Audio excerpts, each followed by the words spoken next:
SBT. Compartilhe.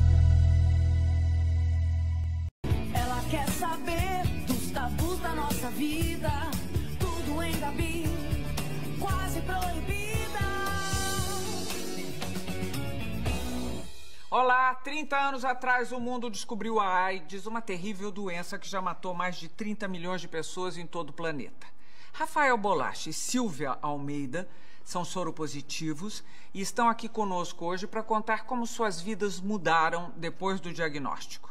Os dois são ativos combatentes contra o preconceito, procuram levar a vida da maneira mais normal possível e dedicam-se a uma causa que enobrece a ambos: ajudar a quem precisa de ajuda e educar a quem não tem educação.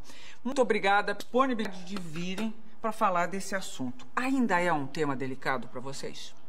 Muito. Nunca deixa de ser. Ainda é bastante. Por quê? Em que sentido? No sentido de que 30 anos depois do HIV, eu acho que até o Rafael vai concordar comigo, não é que deixaram de existir os preconceitos, eles existem, eles são mais velados, e isso é pior, porque quando eles estão embutidos, escondidos, é mais difícil de você combater, né? As pessoas ainda têm muito pouca informação sobre AIDS, sobre o que é HIV, o que é AIDS, como se infecta, mas continuam transando sem camisinha, né? Então existe um buraco aí entre o conhecimento e a prevenção, e o preconceito está mexido no meio de tudo isso, né? Você observa que, no caso, até a gente aqui são dois perfis bem diferentes, eu descobri há 4 anos, e as questões são as mesmas ainda, assim. O seu tempo de se aceitar, a sua questão médica, social, relacionamento, família, você vê que ainda se repetem de 30 anos, você vê que continuam algumas figuras, alguns mitos persistem ainda, então continua sendo delicado. Bom, continua delicado, mas eu andei lendo ultimamente notícias alvissareiras. Vocês confirmam isso? Que existe uma maneira, essa última descoberta, os cientistas estariam animados com a possibilidade de expulsar o vírus do corpo dos soropositivos, o que seria um passo enorme para a cura definitiva. Isso é uma realidade que chega ao Brasil, vai chegar rapidamente, ou a nossa situação é precária? Eu mesmo faço parte de uma pesquisa, o projeto START, é por isso que eu iniciei minha medicação antes, e a gente vê que realmente é muito avançado. O Brasil é realmente referência na questão tratamento, questão pesquisa. A gente fica muito atrás na questão social ainda, mas essa parte é real. Então eu acho que quando a gente ultimamente está saindo muitas novidades, o que acaba mascarando algumas coisas e também... Me explica, quando sai uma novidade dessas, mascara o quê? Por exemplo, o risco que você tem de uma mídia em colocar, por exemplo, a capa de uma revista como Enfim, a Cura da AIDS. Exato. Sendo que a maioria das pessoas não vai ler a revista. Ela fica com a capa. Dentro da revista está correta a matéria. Você vê a matéria explicando que está em fase de teste, que está no início, que é uma coisa para daqui a alguns anos. Mas como é que você lança uma capa dessa? Porque aí o pessoal olha e fala, tá tudo bem. Porque a gente precisa se prevenir menos ainda. Exatamente, porque a gente vê que, assim, alguns anos atrás, uma frase muito utilizada era: vive-se bem, vive-se normalmente com HIV. E eu sempre vou contra essa frase. Eu falo, na minha vida é quase normal. Não venha por conta disso, de você utilizar alguns meios que acabam mascarando outros. Então, um caso como esse de uma notícia que surge sem realmente estar com a informação ali detalhada, acaba que atrapalha. Mais minuciosa. E outra coisa que o Rafael falou, assim, o Brasil é referência, mas a gente não pode esquecer que o Brasil é um país enorme. Quando você fala de tratamento de AIDS no Sul e no Sudeste, é completamente diferente de você falar do Norte, Centro-Oeste e Nordeste. Claro. Onde os médicos demoram a chegar, o tratamento demora a chegar, a vida é muito mais difícil. Então, a saúde no Brasil é uma coisa complicada. Me diz uma coisa, Silvia, você toma quantos remédios por dia? Pois e quais as chances de isso diminuir? Olha, hoje eu tomo 11 comprimidos por dia. São 5 de manhã e 6 à noite. Eu já cheguei a tomar 21 comprimidos ao dia, que eram 7 comprimidos de 8 em 8 horas. Então, melhorou, claro, melhorou. Mas um tratamento onde você tem que tomar 11 comprimidos diários não é fácil. E, assim, teve uma época em que eu tinha uma diarreia constante durante 2 anos. Por conta dos remédios? Por conta dos remédios. Era um efeito colateral, Rafael. A gente até toma o mesmo remédio. Você também toma 11? Não, eu tomo menos. São 6, sendo que na verdade são 5 e eu tomo justamente para ajudar no intestino. E só que a medicação, uma delas é a mesma, que é o Caletra, que ele tem esse ataque ao intestino. Então, é realmente a questão diarreia, a questão dos efeitos colaterais é muito forte. E eu me lembro, coisa mas peraí, assim, gente, eu me lembro anos atrás que esses remédios tinham efeitos colaterais brutais. Vocês, além da diarreia, tem mais algum efeito? Tem, claro. Eu acho que assim, uma coisa que é bom a gente esclarecer é que tem organismos e organismos. Para algumas pessoas, os efeitos são graves, são cruéis. Para outras pessoas, não. Um remédio que o Rafael pode tomar e passar mal, pode não acontecer nada para mim.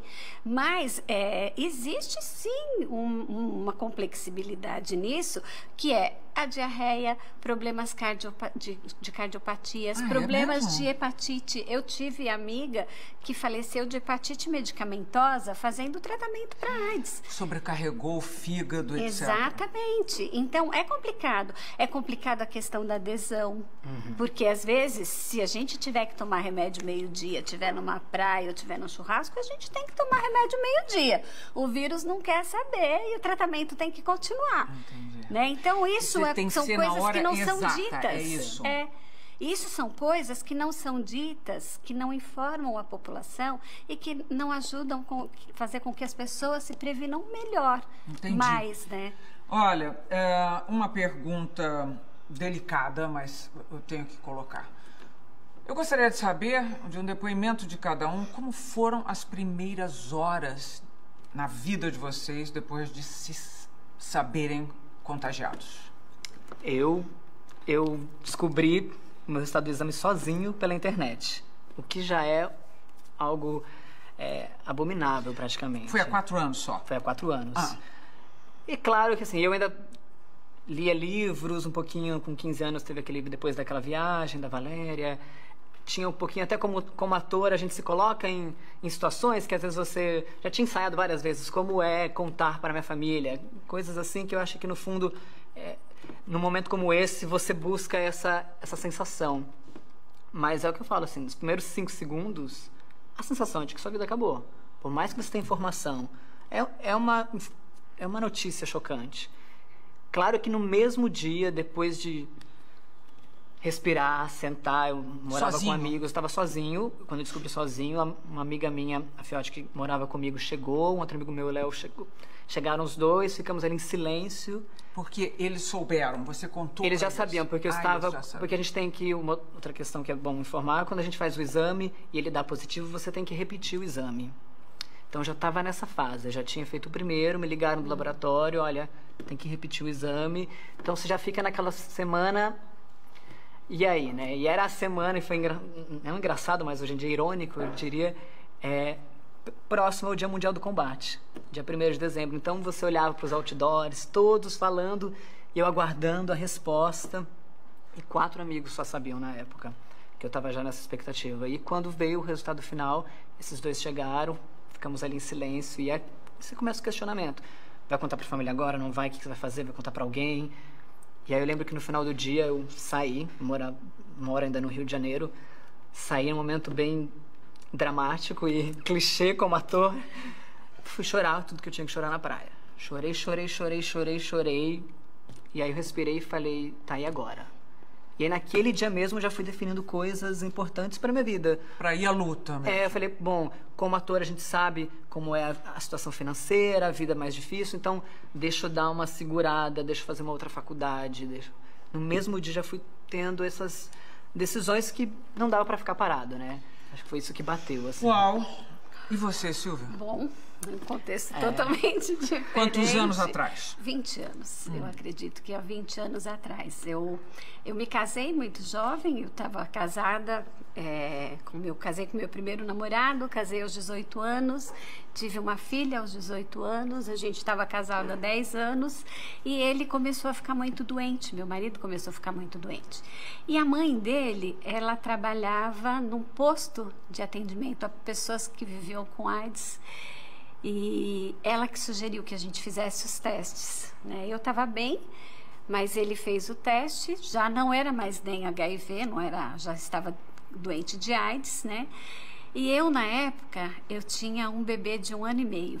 Então você teve os 2 filhos antes de ser infectada? Antes de ser infectada. A minha filha mais velha já tinha 10 anos.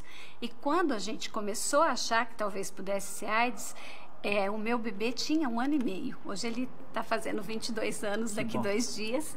Mas foi um choque, né? Porque eu tive que fazer o meu exame junto com o meu filho. Demorava 3 meses. Era verdade, o resultado demorava muitíssimo. Muito. E você ficava com aquela angústia, eu já vendo meu marido doente, e sem saber que rumo você vai tomar. Então, assim, quando veio o meu resultado positivo, eu tive um resultado bom e um ruim, né? Que o meu filho era negativo e eu era portadora do HIV. Então, nesse momento, eu já tive um alívio. Eu falo que eu já ganhei 50% da minha problemática com a AIDS resolvida porque era só o meu marido e eu e não o bebê. Então, aquele momento, já vendo meu marido muito mal e muito doente, o que me vinha à cabeça é que eu tinha que segurar a onda. Não tinha remédio, né? Em 96 não tinha medicação, não tinha internet, não tinha formação, poucas mulheres estavam se infectando naquela época, era um contexto totalmente diferente. Mas eu naquele momento fiz assim, bom, aconteça o que acontecer, eu não posso morrer de AIDS. Opa, peraí, vou fazer um intervalo aqui, porque agora eu vou conversar separadamente com vocês. Quer dizer, os 2 resolveram, eu vou à luta. Exato. Deixa eu ver se eu boto uma pergunta, as pessoas estão... O Leonardo Batista de Vitória, no Espírito Santo, pergunta, desde a época que vocês contraíram a doença, vocês acham que o preconceito em relação aos portadores do vírus da AIDS diminuiu ou permanece o mesmo? A questão do preconceito, a gente estava até conversando sobre isso antes, comigo, que deixei tudo muito claro, muito tranquilamente, também fui falando, informando as pessoas. O maior preconceito que eu sofro, na verdade, únicos, vem de outros portadores da doença. Curioso. Eu não tive... Claro que depois a gente acho que vai até abordar mais questão de relacionamento, mas tirando isso, a questão do preconceito, eu particularmente não senti. E eu acho que o maior preconceito que eu sofri, Gabi, foi porque eu perdoei meu marido na época. Sobre perdão vamos falar daqui a pouco. Peraí, conversei outro dia com um filósofo, Pondé, que falava exatamente sobre o perdão. Peraí que nós já vamos conversar. Nós estamos terminando a primeira parte da nossa conversa quase proibida sobre a AIDS. No próximo bloco eu continuo a conversa com a Silvia Almeida. Depois eu vou para o Rafael Bolacha e depois nós 3 de novo e você aí. Até já. Tudo em Gabi, quase proibida.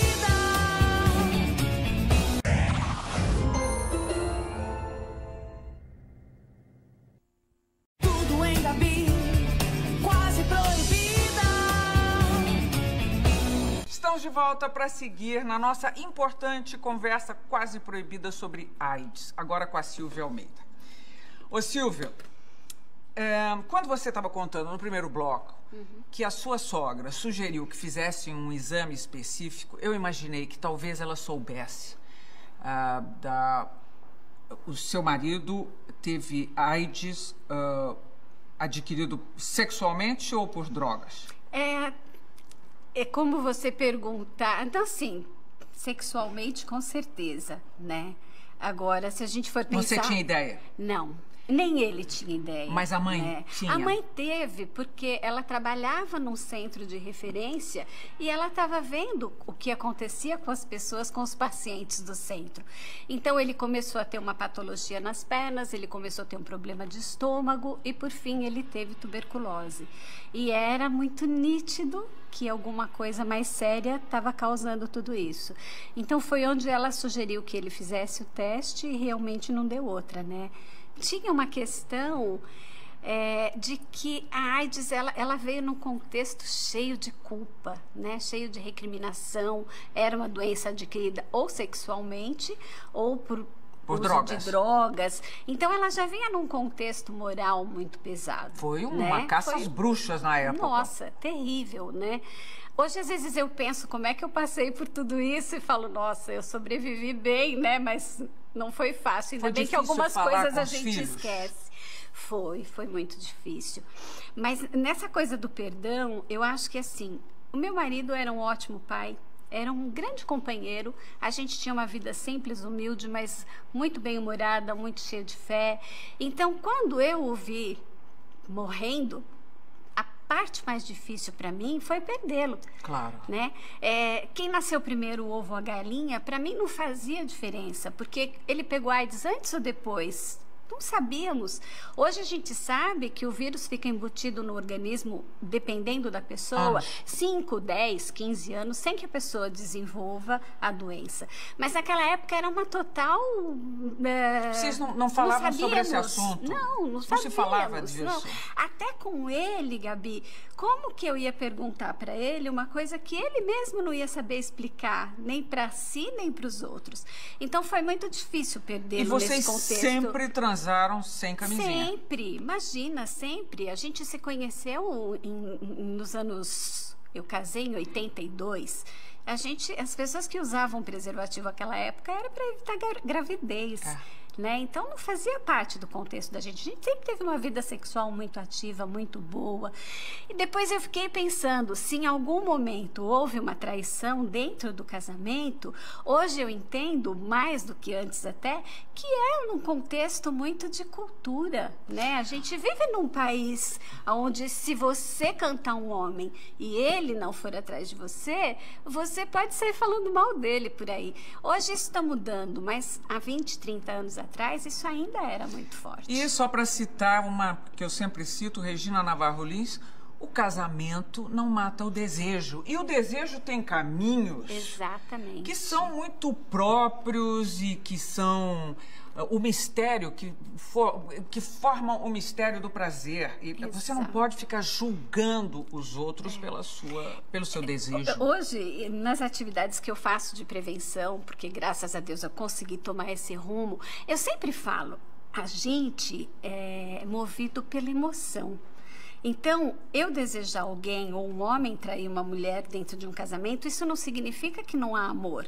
Significa que em algum momento da vida de um ou de outro, houve um outro desejo que foi por um outro caminho, né? Que antes era tão cobrada a fidelidade. Hoje a gente já sabe que não adianta cobrar a fidelidade. Você tem que ter a questão da responsabilidade, o diálogo de casal, o conhecimento de ambas as partes, que tudo bem, se não puder bancar a fidelidade, banque pelo menos a responsabilidade numa relação extraconjugal. Como é que foi a conversa com seus filhos? Então, meus filhos, eu trabalhava numa empresa na época e trabalho até hoje. Como é que chama a sua empresa? Na Anglo-América. Anglo-América. Depois, é uma eu sei que você faz mineradora. um trabalho de responsabilidade social, quero falar sobre isso. Tá. E assim, a minha filha começou a trabalhar comigo logo depois que o pai faleceu. Então, para que ela não soubesse disso por outras pessoas, a própria assistente social da empresa na época contou para ela e a gente começou a passar por uma terapia. A terapia, para ela, foi um dia, né? A adolescente já tomou seus rumos. Para mim foram 2 anos e meio que me ajudaram a segurar a onda e me tornar talvez a pessoa que eu seja hoje. E o meu filho eu contei depois de uns 10 anos, porque quando o pai morreu ele tinha 4 anos. Ele era muito pequenininho. Não dava para falar Não. de AIDS sobre isso. Mas eu o levava, quando pequenininho, no grupo de apoio que eu frequentava. Eu frequentei o GIV, que é um grupo de incentivo à vida durante muitos anos, ainda sou membro dele. E o GIV tinha um grupo de viver criança e adolescente. Então, esse grupo, ele trabalhava a criança, tanto para aceitação de outros portadores, quanto para si mesmo, quando a própria criança era portadora. Então, quando meu filho ficou sabendo, com quase 10 anos já, até por um acaso, meu médico olhou para mim e disse: nossa, como você está bem, como você está cuidando do HIV? Aí meu filho ficou meio assim, falou: então quer dizer que ela tem, né? Mas isso para ele já estava muito bem resolvido, assimilado, por conta de todo o trabalho que a gente já vinha fazendo, né, dentro da ONG. E na sua empresa? Como é que, Então, eu sei que você viaja, já foi a vários países da África, onde eu acho que, quer dizer, eu sei com certeza que o número de infectados é muito maior e os recursos são menores que os nossos. Mas me parece que nós somos muito bem conceituados no mundo, no que? Na questão do tratamento, na questão da prevenção. A gente tem um programa muito reconhecido mundialmente, muito bem reconhecido. E eu tive a sorte, Gabi, de estar numa empresa que é uma empresa que nasceu na África do Sul, onde no início da epidemia foi drasticamente afetada, e lá, no início dos anos 80, os médicos, um médico em especial, o Dr. Brian Brink, ele já começou a pensar que a empresa teria que criar algum mecanismo para prevenção dos empregados e para o cuidado, porque ia morrer muita gente, né? Então, dentro de um estudo e dentro de um trabalho com a diretoria, eles chegaram no consenso de que tinha que ser criada uma política. E lá essa política já transcorria, né? Eu me infectei em 94. E quando meu marido estava muito doente aqui, eu tive que colocar isso para a empresa, porque eu estava péssima, né? Meu rendimento profissional caiu muito. Você ficou, você chegou a ficar muito abatida? Olha, hoje eu tenho 45 quilos, eu fiquei com 37. Nossa. Então eu fiquei bastante abatida, porque era um estado terminal de uma pessoa que você ama, uma doença que você não sabe o que vai fazer com você daqui a uns meses. Então eu tive que me colocar. Eu cheguei na empresa e falei: olha, tô passando por isso, isso e isso.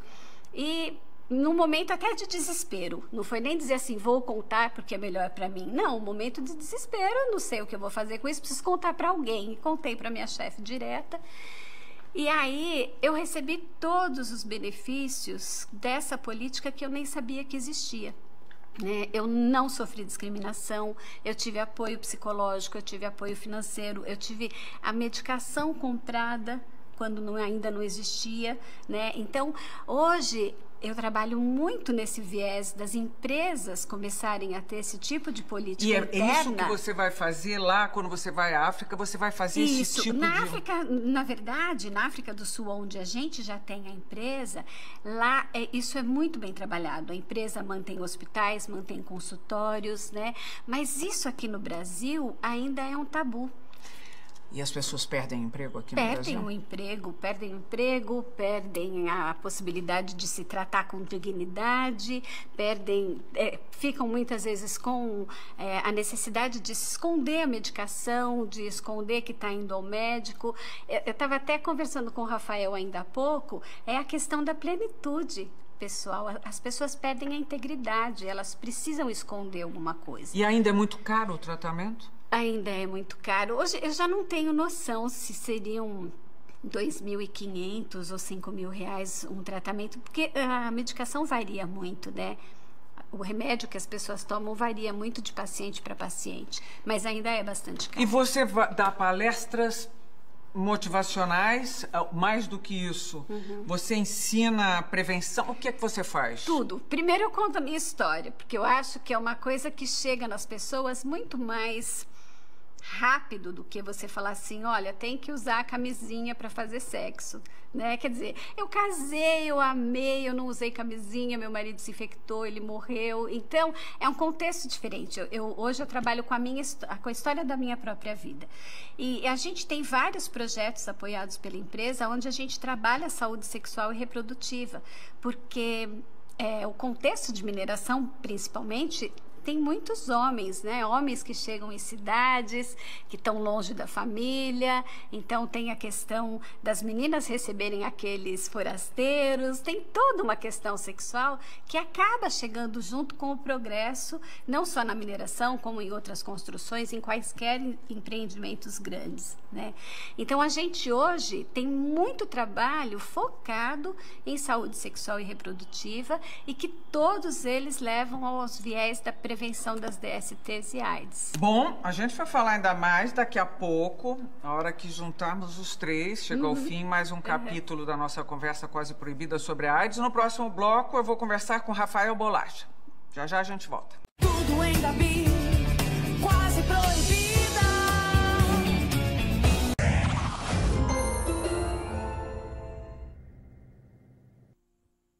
Tudo em Gabi, quase proibida. Volta para mais assuntos quase proibidos sobre a vida com AIDS. Agora com Rafael Bolacha. Rafael, sua sexualidade começou com que idade? Quer dizer, a manifestação dela e a prática do sexo. A prática foi até um pouquinho tarde, foi com 18 anos. Assim, então... Você já vivia no Rio?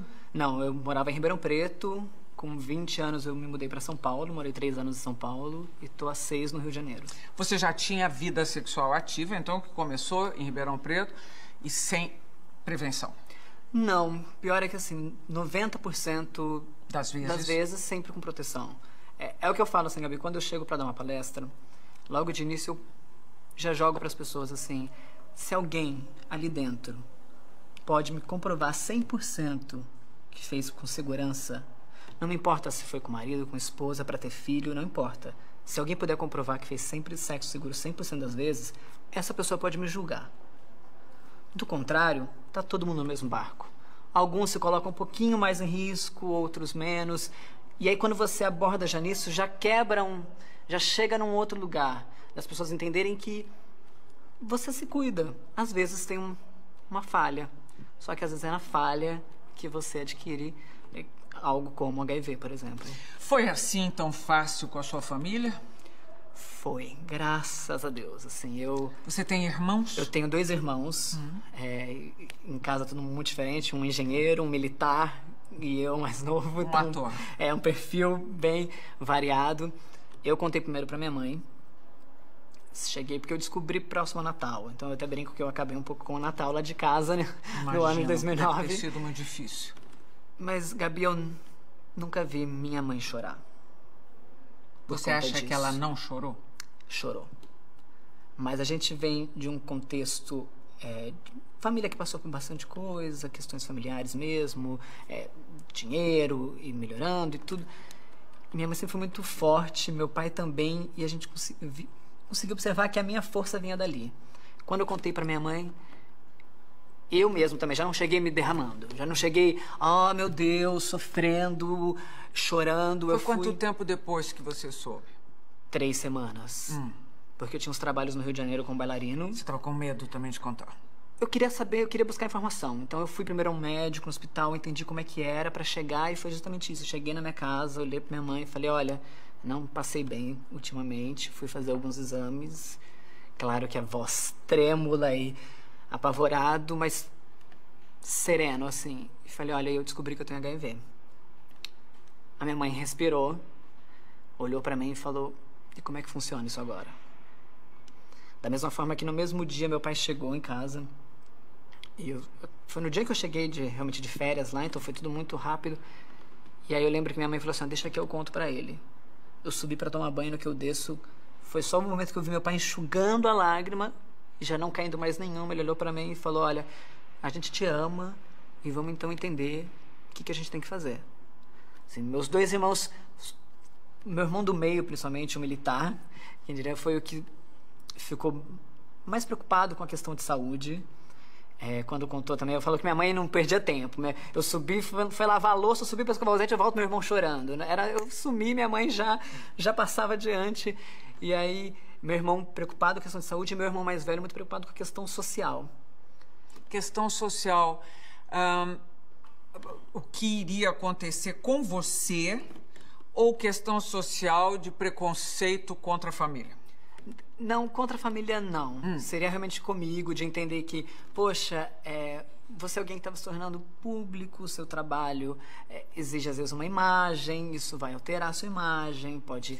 Mas esse meio, o nosso meio é muito generoso, não é, não? Existem peculiaridades ali, realmente existem algumas coisas que a gente vê que ainda estão muito atrasadas, digamos assim.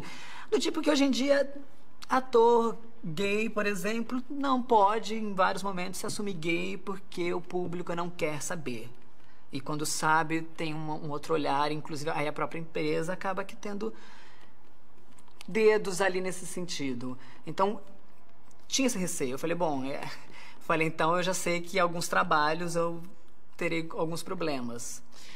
Você, como você disse, está voltando para a dança. O ator é muito físico, muito corporal.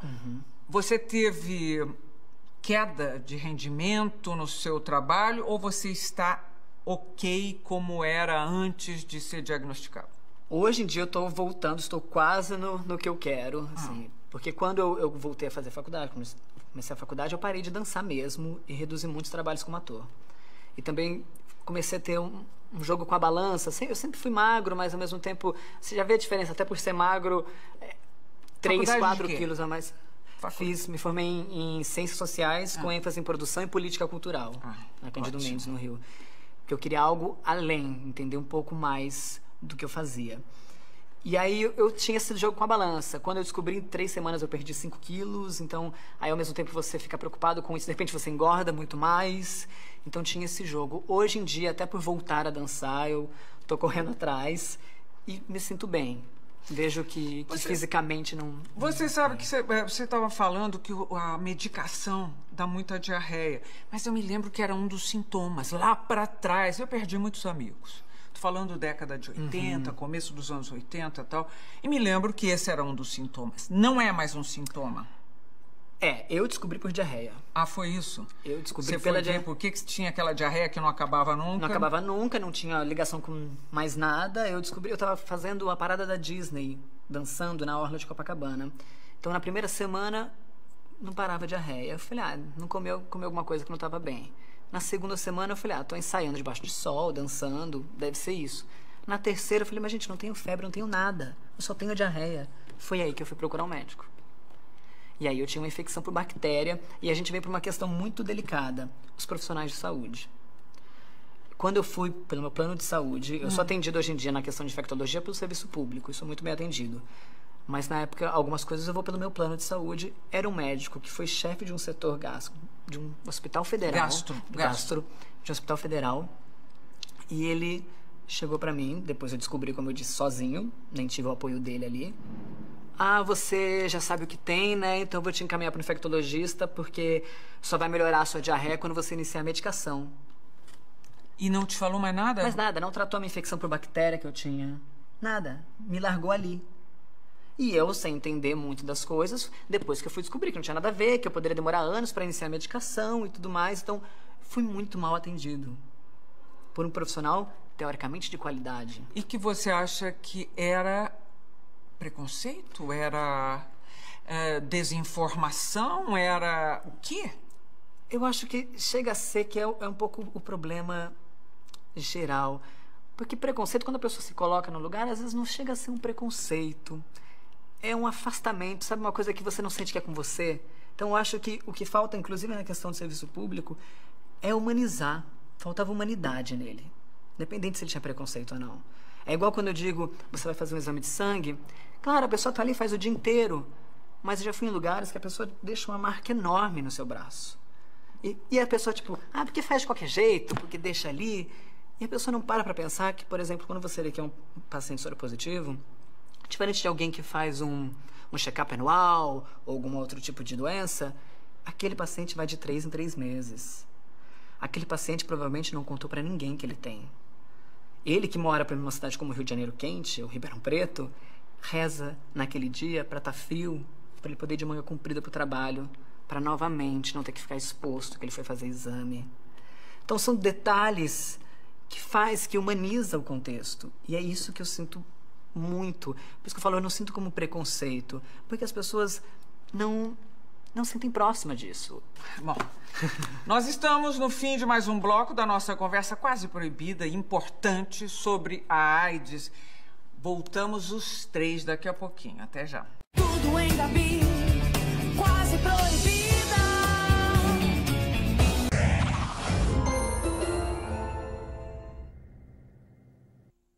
Tudo em Gabi, quase proibida. De volta para a parte final da nossa conversa quase proibida sobre AIDS, agora com Silvia Almeida e Rafael Bolacha. Eu preciso agradecer a Tainara Souza de Moura, de Paraná City, no Paraná, ao Fábio Soares, de Condado, no Pernambuco, e a Suelen, de Itacoaquecetuba, em São Paulo, além do Leonardo Batista, que fez aquela pergunta que eu já coloquei para você. Eu acho que vocês já foram respondidos, porque eles falaram até agora sobre preconceito, onde sofreram, em que situação e como continua esse preconceito disfarçado. Vamos falar de sexo agora. Uau! Você ficou viúva, levou quanto tempo para fazer sexo ou não fez mais? Nossa, fiz. Não tem como ter um problema relacionado com sexo e não pensar a própria sexualidade, né? Claro. E, na verdade, 8 meses depois que eu tinha ficado viúva, eu fiz uma viagem com umas amigas e acabei indo parar naquela cidade maravilhosa que é Salvador. Aliás, fui para Porto Seguro. Deus, Salvador, Bahia. E acabei tendo uma primeira experiência sexual pós-HIV. Morrendo de medo ou não? Morrendo de medo, com preservativo. Você contou? Não contei, Gabi, porque era uma transeventual, né? A gente usou preservativo. Eu nem esperava que fosse ter uma relação assim tão rápida, mas ali eu senti que eu estava viva e que o HIV ele não tirava o meu desejo e não tirava de mim o seu prazer? O meu prazer, e que as pessoas ainda iriam me desejar, né? E que eu poderia continuar a viver. Hoje eu tenho muito claro que existem 2 tipos de pessoas, 3 na verdade: as portadoras, as que não são portadoras e as que transam sem camisinha, que podem sair dessas 2 outras posições a qualquer momento, né? Mas assim, eu tive várias experiências, eu acho que até muitas vezes... Mas e quando é que você começou a contar? Quando eu comecei a contar, quando eu comecei a trabalhar efetivamente com HIV, né? Se eu te conheço, você pergunta para mim no primeiro momento o que você faz. Bom, eu trabalho com projetos sociais de prevenção ao HIV e AIDS. Mas por que você traz? Eu já conto tudo. Bom, porque eu sou soropositiva, porque... Então, assim, hoje vem naturalmente, né? Eu não consigo mais separar isso de mim. E muitas vezes, já algumas vezes, isso aconteceu de ser um chamariz para que para que eu fosse desejada. É, né? mesmo? É verdade. E você? Eu tive um pouquinho de problemática no início. Eu lembro até, inclusive, pelo blog me mandaram uma vez uma pergunta, um garoto falando: poxa, eu não consigo nem me masturbar desde que eu descobri. E aí eu poder responder pra ele, assim, eu sei o que é isso. Porque você também ficou nem se masturbava. No começo, porque você tem aquela coisa que quando você pensa em algo do sexo, você já vem a questão da culpa, você fica meio mal, mas confesso que passei rápido por isso, mas teve esse momento de repensar, de ficar tenso. E aí depois esse embate de tipo, contar ou não. Qual é o momento de contar? E eu até brinco que você acaba experimentando vários jeitos. A gente estava até conversando por e-mail, por telefone, às vezes ali na hora, para ver, porque não existe receita, né? Mas depois de um tempo foi ficando um pouco mais tranquilo. Por conta do livro, hoje em dia é justamente isso. Eu chego no lugar, são 4 perguntas, né? Seu nome, de onde você é, o que você faz. O que você faz, e aí chegou ali, eu tenho um livro, é um livro sobre o quê? Então acaba que fica muito mais tranquilo E a gente também fica muito melhor. Seus de ficar- parceiros sexuais não têm preconceito? Ou você já sentiu isso? A questão é, quando você... É uma questão rápida, um Quando jogo tem mais uma rápido. Quando é uma transeventual, né? questão eventual, não há problema, na maioria das vezes. Porque se cuidou, ok, beleza. Quando é um relacionamento, Aí pesa. porque tem uma questão social, tem tudo do lado, tem se deparar com o risco e o medo diariamente, então aí muda. Aí é complexo, assim, ponto que eu não namorei até hoje. 29 anos Não e teve nunca uma namorei. relação pra valer. E você? Eu já tive relação para valer. E eu acho que o que o Rafael traz é uma questão assim. Geralmente as pessoas começam um relacionamento usando preservativo para terminar, para parar de usar dali 2 ou 3 meses. Porque se cria confiança dentro de um relacionamento. Você acha que mesmo na situação de soropositivos, eles esquecem do assunto? Não, não. E aí é que está o problema. Quando a gente é soro positivo, se a pessoa começar a se relacionar com a gente, sabe que o preservativo vai ter que estar para sempre. E muitas vezes os homens não estão preparados para esse contato Na com nossa o cultura, preservativo. nada Não, mesmo. Não. É muito difícil. Então, assim, você precisa ter uma pessoa com uma cabeça muito boa, que realmente não tenha problema em usar o preservativo, que daí você não tem problema em se relacionar, né? Você me parece uma pessoa muito feliz. Muito, graças a Deus. Você ainda se acertando com essa felicidade? Sim, hoje em dia, bem mais. Até falei com uma psicóloga esses dias, até por conta do pós-livre e tudo. No começo fica meio assim, ai, tudo bem eu ficar feliz vindo de um problema? E aí ela brincou e falou assim, essa cultura cristã, de você tem que sempre se culpar, você pode ficar vou pro feliz, inferno, sabe? Então hoje é um momento que eu me sinto muito realizado como artista, muito feliz no meu contexto de buscar um lugar, então tô chegando nesse caminho muito bem, assim. E acreditando que um dia, eventualmente, pode aparecer alguém de bom senso. Claro. A esperança Uma é pessoa sempre. compassiva que compreenda a humanidade como ela é, e você pode ter um lindíssimo romance. Exatamente. Eu pergunto, vocês ainda têm medo? Eu não mais. Não? Eu já vi muita coisa, né? Assim, eu já tenho 20 anos de idade, já vi eu ainda muita tenho um coisa, pouquinho como o Rafael falou. Mas assim, eu não tenho mais medo. Não dá AIDS. Eu tenho medo de que a gente continue não fazendo a lição de casa, que é dar mais informação, que é pôr mais o rosto, dar mais a cara para bater, porque a gente, quando se esconde, a gente fortalece um preconceito Claro. que já existe, Claro. né? Então eu acho que essas coisas me preocupam. E me preocupam também muitas campanhas incentivando a testagem da população, quando, na verdade, os serviços não estão preparados para absorver essa população de uma maneira plena. Isso é uma grande preocupação que eu tenho. E uma das suas batalhas? Uma das minhas batalhas. Você ainda tem medo? Um pouco. Assim, no começo tem aquele baque de medo da morte, mas isso também passou muito Eu acho que estou rapidamente. perguntando é de medo da morte. Passa? Passa. Você esquece disso. Desde que você esteja bem fisicamente. Exato, porque na verdade você vai para um lugar que é da rebeldia, desse perfil do portador que não, a qualquer momento pode morrer, ou você vai para um lugar de se cuidar.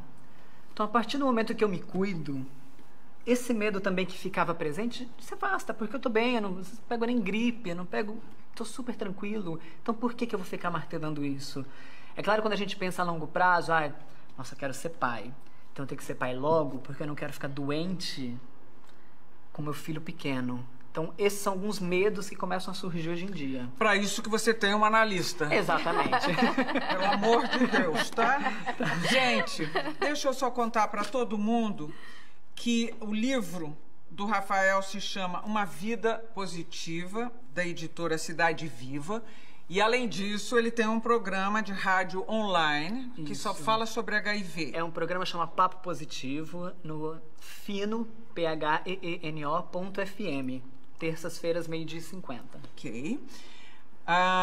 Você trabalha, a Sílvia trabalha no Anglo American, que é uma empresa poderosa e também preocupada e generosa, né? Se é que existe uma corporação generosa, é meio complicado classificar dessa maneira, mas não achei outra palavra. Então, a Anglo American, você recebe convites para palestras pela própria Anglo American e também como pessoa física. Como pessoa física, É isso. exato. E você ainda tem um outro trabalho. Eu já fiz muita coisa. Já fiz filme, já fiz programas de rádio com outras ONGs. E essa ONG, o GIV, a gente tem um programa no site do GIV que se chama Segunda Pessoa, que é uma radionovela. Então, ela fala de AIDS de uma maneira romântica e com um linguajar diferente. É um programa bem legal. É www.give.org.br/segunda pessoa. Muitíssimo obrigada para vocês dois. Obrigada a Eu nós. fiquei tão contente de ter essa entrevista aqui, sabe? Fico contente, fico feliz de ver duas pessoas conscientes ajudando os outros, me ajudando, inclusive, aqui, com muita informação. E, ó, Se Deus quiser. Ó, pros dois, que os hein? próximos 30 anos sejam bem diferentes. Daqui a 30 vocês voltem, eu vou fazer uma entrevista com vocês, tá? Obrigada. E nós nos vemos no próximo programa. Até lá.